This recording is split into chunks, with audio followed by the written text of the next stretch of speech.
하나님께 감사합시다 라는 말씀의 제목으로 추수감사절 예배를 여러분들에게 함께 드리면 좋겠습니다. 추수감사절, 미국 청교도 그리고 미국의 선교사들을 통해서 한국교회에 처음 오게 됐죠. 원래 한국은 한가위 추석이라는 명절이 있습니다. 그죠?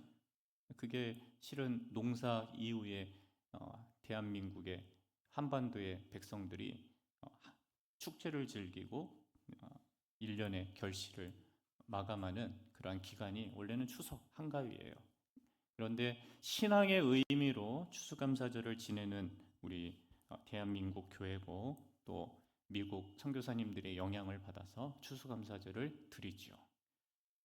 추수감사절은 실은 영국 성공의 박해와 핍박, 신앙의 자유를 누리기 위해서 영국 플리머스 항구에서 1620년에 배를 떠나서 미국 신대륙으로 건너가는 청교도들의 이야기.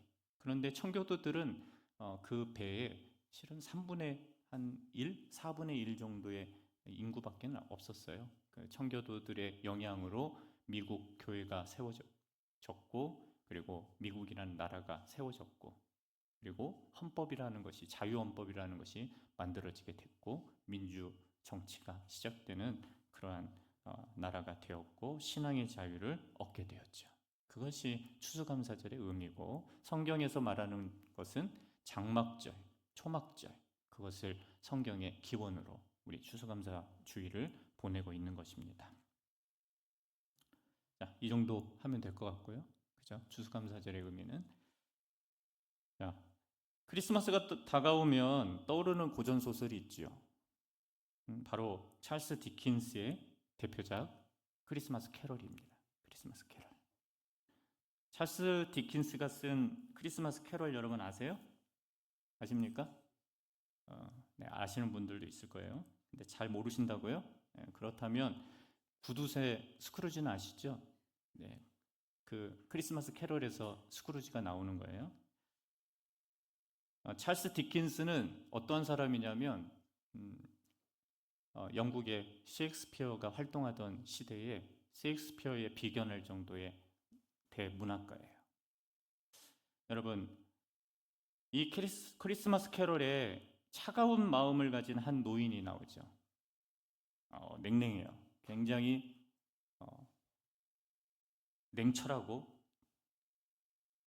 돈에 임박혀 있어서 차가운 마음을 가진 이 노인 스크루지가 기적 같은 하룻밤을 통해 인간적인 따뜻함을 회복하는 그러한 이야기가 바로 크리스마스 캐럴입니다. 스크루지에게 감사, 사랑, 친절 이러한 단어는요 다 가장 쓸데없는 낭비예요. 그의 유일한 관심사는 오로지 돈을 악착같이 버는 것. 그거 외에는 다 쓸모없는 거예요, 세상에서. 스크루지는 유일한 혈육이 하나 있었는데 조카 프레드가 있습니다. 이 프레드가 크리스마스 전 찾아와서 스크루지에게 삼촌, 제가 크리스마스 날 초대할 테니까 우리 집에 와서 식사 함께 해요. 이렇게 크리스마스 인사를 나눴더니 스크루지가 하는 말이 뭐냐면 헛소리 하지 마. 헛소리 하지 마. 썩 꺼져. 헛소리 하지 마. 가난한 사람들을 돕기 위한 자선 기부 요청에 구세군 남비 앞에서 사람들이 기부 좀 해주세요. 이렇게 요청하자 그는 그 사람들에게 뭐라고 짓거려댔냐면 감옥에 나가버려. 감옥에 나가. 지옥에 나가버려. 이렇게 핀잔을 주고 거절했습니다. 어느 날 스크루지는 미래에 대한 악몽 3가지를 꾸는데 그 가운데 마지막 악몽을 꾸죠. 그래서 천사인지 유령인지 모르는 사람이 나타나서 그를 이끌어가서 스크루지를 어디로 이끌어가냐면 한 장례식장으로 이끌어가요. 그런데 그 장례식장은요 아무도 슬퍼하지 않는 장례식장이에요.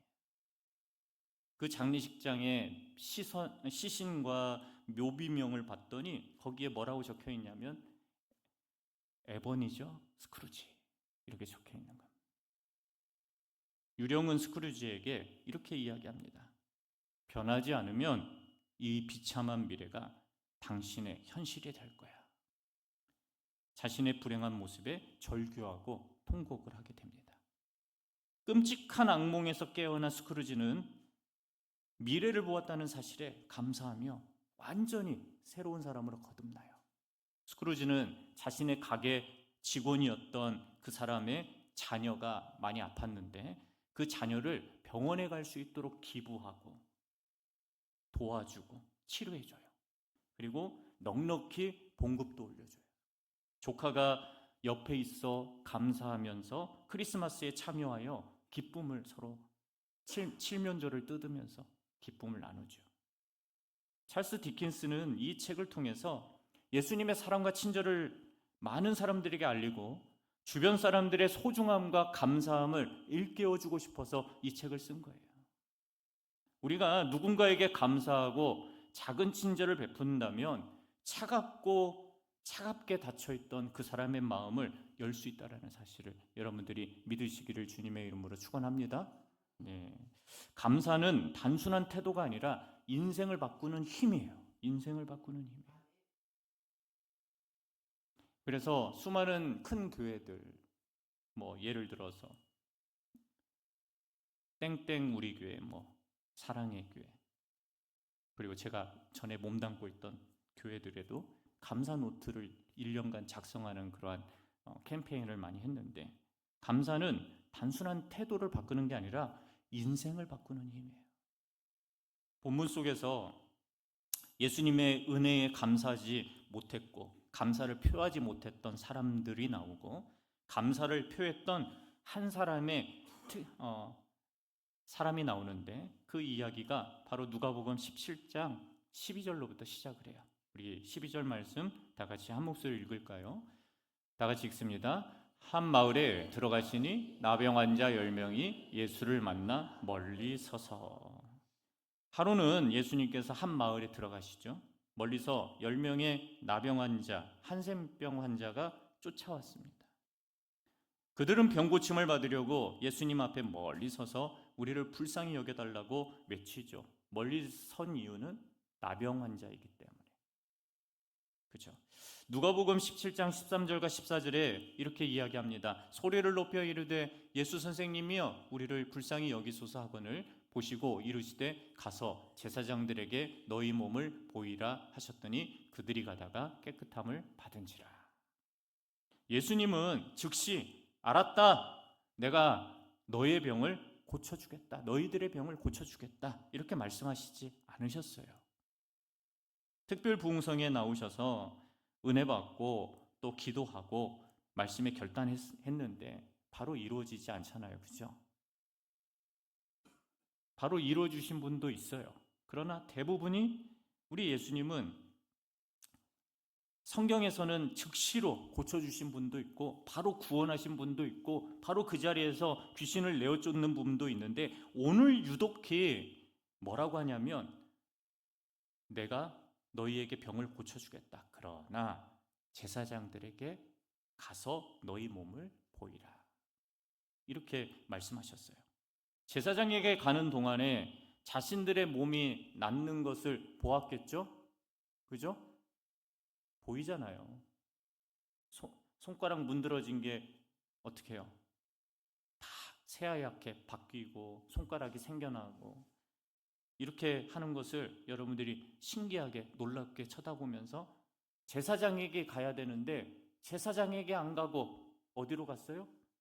자신들의 집으로 갔어요. 왜요? 제사장들에게 가는 그 도중에 예수님의 치유가 일어난 거예요.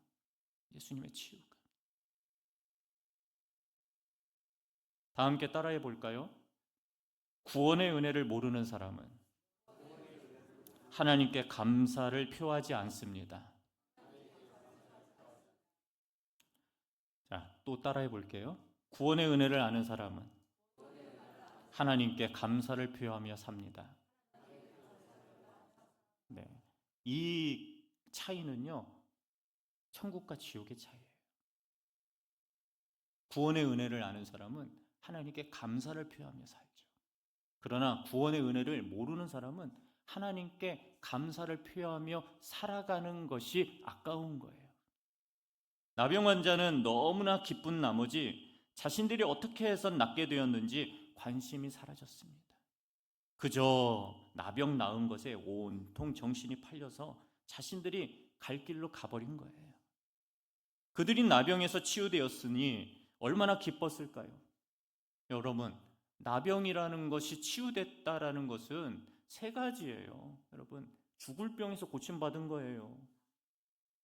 유대 사회에서 평생 동안 이 나병에 들면 성전에 나아가 제사 드릴 수 없어요. 성전에 나아가 제사 드릴 수 없다는 말은요, 지옥에 가라는 얘기예요. 유대 사회가 그래요. 세 번째는요, 평생 차별받아요. 평생 혐오의 대상이에요. 이 세 가지를 우리 예수님이 해결해 주셨는데 온통 나은 것에 기뻐서 가족들 만나고 친구들 만나고 자신의 마을로 가버린 이 사람들이 다시 돌아오지 않았다라는, 그들이 나병에서 치유되었으니 얼마나 기뻤습니까? 그것이 누가복음 17장 15절에서 16절에 담겨져 있는데 9명은 다 떠나버리고 한 명의 사람이 돌아온 말씀이에요. 다 같이 읽어보겠습니다. 그 중에 한 사람이 자기가 나은 것을 보고 큰 소리로 하나님께 영광을 돌리며 돌아와 예수의 발 아래에 엎드려 감사하니 그는 사마리아 사람이라. 아멘. 9명의 유대인은 안 보여요. 한 사람, 남은 사람 사마리아인만 예수님께 돌아왔어요. 예수님은 한 명의 사마리아인을 통해서 12 제자들에게 무엇을 알려주기를 원하셨냐면, 다 같이 따라해 보겠습니다. 감사의 의미. 네, 맞아요. 감사의 의미.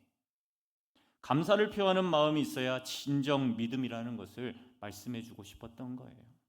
무엇보다 은혜를 너무 쉽게 잊어버렸기에 9명의 나병 환자는 감사할 줄 몰랐던 거죠. 사람은 자기를 위해 구하는 기도는 수없이 많이 하죠. 끊임없이 하죠. 그러나 하나님께 감사하는 기도는 매우 적죠. 기도에 관한 짧은 예화가 한편이 있는데요. 하늘의 천사가 감사의 기도를 담으려고 그릇을 가지고 세상에 내려왔어요. 온 천하에 다니면서 담아보았지만 감사의 기도의 빈 그릇은 채워지지가 않는 거예요. 그러나 소원의 기도를 담으려고 그릇을 가지고 이 땅에 왔더니 온 천하는 고사하고 한 나라는 말할 것도 없이 한 작은 마을에 다 차버렸어요. 기도의 소원. 그 기도는. 그게 우리의 모습 아닙니까? 9명의 나병 환자가 예수님께 받은 은혜를 까마득하게 잊어버렸기에 감사하지 못했던 거죠. 주님이 구원의 은혜를 나에게 주셨는데 나는 구원의 은혜를 너무 쉽게 잊어버리는 거 아닌가? 9명의 나병 환자들은 한 가지 잊어버린 것이 있었습니다. 바로 자신들의 병을 치유하신 주님 앞에 찾아와 머리를 숙이고 감사하는 것을 잊어버린 거예요.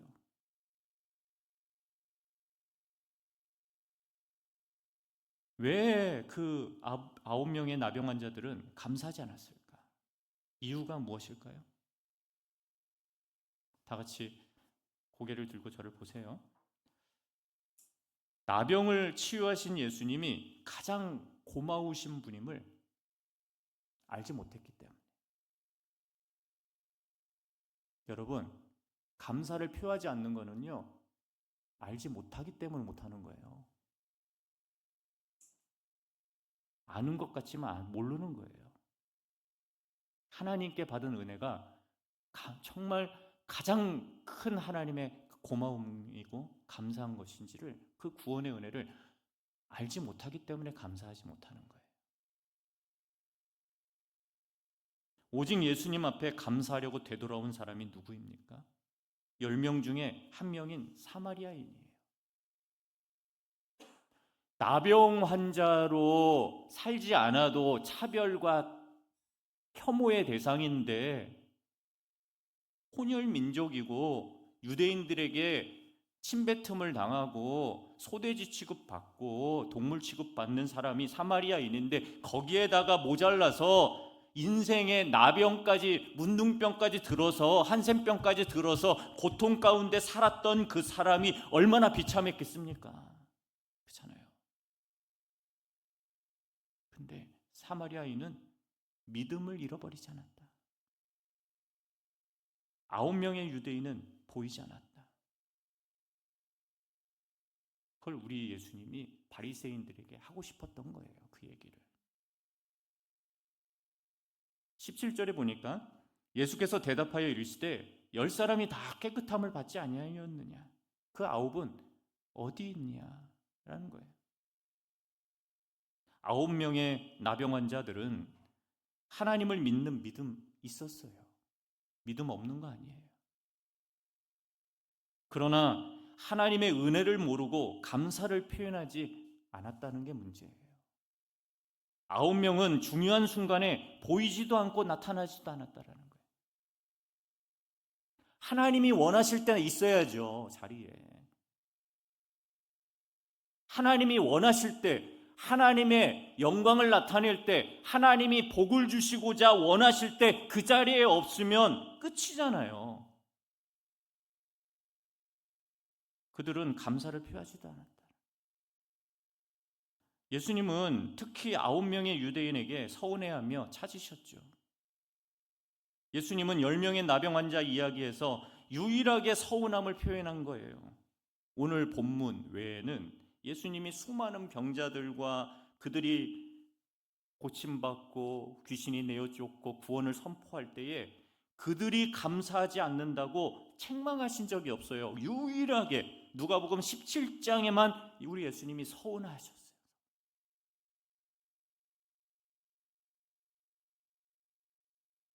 시편 50편 23절에 감사로 제사를 드리는 자가 나를 영화롭게 하나니 그의 행위를 옳게 하는 자에게 내가 하나님의 구원을 보이리라. 감사가 구원과 연결이 되어 있는 거예요. 하나님의 구원의 은혜를 모르는, 감사하지 못하는 사람을 어떻게 하나님이 구원시켜 주십니까? 말도 안 되는 거죠. 구원의 깊이, 구원의 은혜, 구원의 기쁨, 구원의 감격을 모르는 자가 어떻게 구원을 받아요?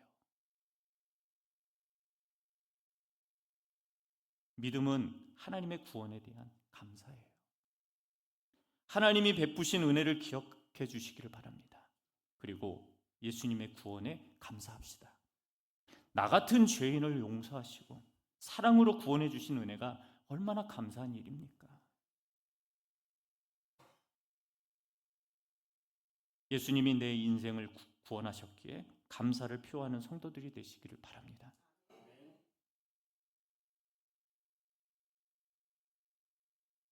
이제 특별부흥성회와 전도축제가 끝났으니까 저도 다 잊어버리고 이제 새로운 내년을 준비하고 모든 목회를 계획할 때에 여러분, 예수님과 목회자와 교회가 원할 때 이 자리에 있는 거예요.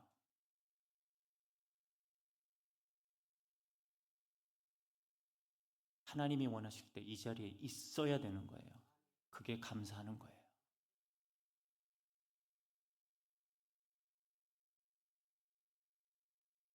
그것이 하나님께 복을 누리는 진정한 믿음의 사람이에요. 아니, 이런 부분은 있죠. 정말 급해서, 정말 아파서, 일 때문에, 그거는 다 하나님이 이해하시죠.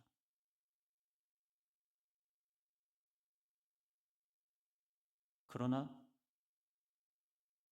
9명의 유대인들은 구원받았음에도, 치유받았음에도 하나님께 예수 그리스도를 만나러 다시 오지 않았고, 한 명의 사마리아인만이 돌아왔다. 하나님은 그것을 보신 거예요. 미국의 뉴욕 재활병원과 한국의 실로암 안과병원의 벽에 붙어있는 어느 환자의 글을 소개하겠습니다. 큰 일을 이루기 위해 힘을 주십사. 하나님께 기도했더니 겸손을 배우라고 연약함을 주셨습니다. 많은 일을 하려고 건강을 구했더니 보다 가치 있는 일을 하라고 병을 주셨습니다. 행복해지고 싶어 부유함을 구했더니 지혜로워지라고 가난을 주셨습니다. 세상 사람들의 칭찬을 받고자 성공을 구했더니 뽐내지 말라고 실패를 주셨습니다. 풍요로운 삶을 누릴 수 있도록 모든 것을 달라고 기도했더니 모든 것 누릴 수 있는 삶 그 자체를 선물로 주셨습니다. 구한 것 하나도 주어지지 않은 줄 알았는데 내 소원 모두 들어주셨습니다. 하나님의 뜻을 따르지 못한 삶이었지만 내 마음속에 미처 표현 못한 기도까지 모두 들어주셨습니다. 나는 가장 많은 축복과 감사를 누리는 사람입니다. 우리 함께 따라서 한번 해보겠습니다. 감사의 마음을 매일 표현하면 삶과 미래가 바뀐다. 진짜예요? 한번 해보세요. 네. 감사의 마음을 매일 하나님께 표현하면 삶과 미래가 바뀔 줄 믿습니다. 말씀을 정리하고자 합니다. 감사 생활은 우리를 향하신 하나님의 뜻입니다. 성도들은 예수 그리스도 안에서 세상이 알지 못하는 감사의 조건을 풍성히 받았습니다. 데살로니가 5장 18절 말씀, 오후에 잠깐 전할 말씀인데 범사에 감사하라. 이것이 그리스도 예수 안에서 너희를 향하신 하나님의 뜻이라. 성경은 우리에게 범사에 감사라고 말씀합니다. 범사가 뭐예요? 성경의 어원에서 범사는 뭐예요? 이거예요. 다시 따라해 보겠습니다. 주신 자도 하나님이시고 가져가신 자도 하나님이시고 이게 범사예요. 주실 때만 하나님이 아니에요. 없을 때도 가져가실 때도 빈손으로 있을 때도 하나님께 감사하는 거예요. 그게 참 믿음이에요.